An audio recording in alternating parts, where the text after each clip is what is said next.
台湾北部的海面呢，即马受到风面的影响，所以天气是无啥稳定。今仔日过头落大雨，也致使花莲台九线161.2公里的所在有水崩山的灾情。也若代替嘛，因为土石淹过桥面，所以花莲的河林到中立之间是停驶的。另外呢，嘉义的山区嘛，那像是因为这过头落雨，土石上过松，所以一个查某旅客互石头击到死亡。拜日中昼过后，花莲路大雨，台九线161.2公里的所在出现土石流，会着磅坑北平塌掉的东溪古教场赶紧排除。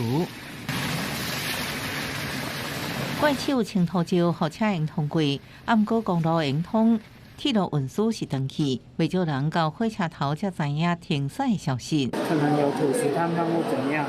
所以车子不能过，所以现在全部北上都是停驶。48K 500一直到56K 900之间，有好几个地方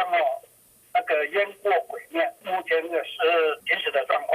台铁表示，下晡4点多后，花莲路大雨，部分路段和土石淹过铁轨路，河前到中德之间列车停驶，河西上过段无法度畅通，上北甲路南列车拢受影响。周一到周五主要是偏向夏季的天气形态，各地是多云到晴，主要在花东、恒春半岛、可南方面的地区会有一些不定时的局部阵雨之外，